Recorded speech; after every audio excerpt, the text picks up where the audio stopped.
Greetings and welcome back to Will It Work Recipe Wednesday. Today we are trying a recipe for beef curry. This is a little bit of ricotta because I can tell you right now I think I'm going to need it. So here I've got about a 3-pound chuck roast. I'm going to cut it into cubes, salt and pepper it, and brown it. I'm not going to show that step just because I don't want to take up the video space, and I think pretty much everyone knows how to do that. So I'll catch you with the next part. All right, so the beef has been browned. Throw it all into the pot. I deglazed the pan with about 2 cups of beef broth. And the spices, 3 of them I'm not going to measure. I'm just going to throw it in. So garlic powder, onion powder, and ginger. You could absolutely do fresh. I tend to find that the powdered is just a little easier on my stomach. And in here, I've got 1/2 teaspoon of salt, 1/2 teaspoon of pepper, and 1 whole bay leaf. And then in here, I've got 3 tablespoons of curry powder and 2 teaspoons of garam masala.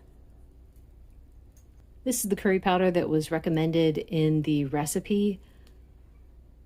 That's a little scary. I don't know if you guys can see that. It says reproductive harm.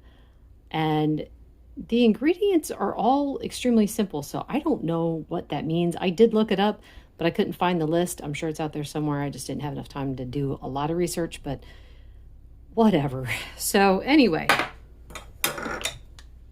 toss it all together. Try not to spill it like I just did.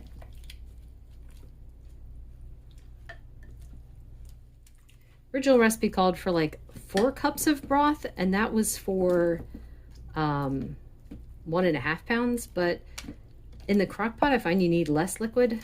So I mean, I don't know, we'll see if my assumptions are right.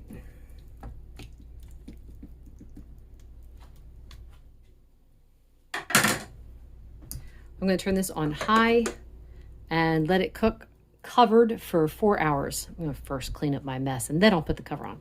But yeah, we'll check back in 4 hours and see where we're at. It has been 4 hours and this is extremely tender. It's ready to go. So here's what I'm going to do. I'm going to get all of the meat out, let it start cooling, and then I'm going to pick it apart. And then I'm going to see if the sauce needs anything. We'll go from there. All right, so I have picked apart the meat. You guys don't have to do that. I just don't like globby pieces of fat.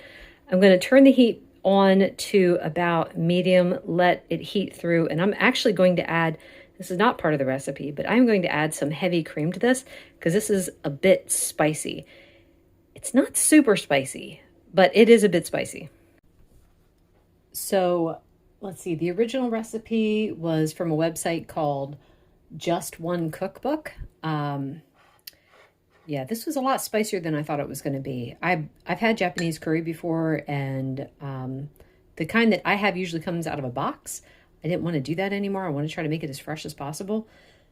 So yeah, this was the recipe that I found, but it is definitely spicy, and I would say it probably is from the curry and the curry powder in the container. But let's see.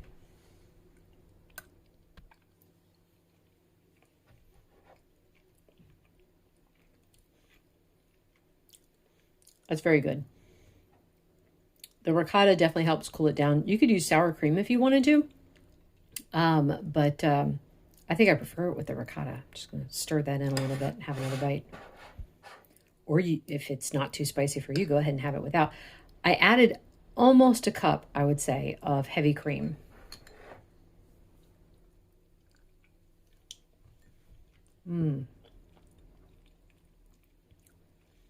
Yeah, that's definitely an acceptable replacement to the stuff that comes in the box. I definitely encourage you to try this. If you do try it, let me know if you like it. If you like videos like this, if you like things, think about subscribing. Thank you. Bye-bye.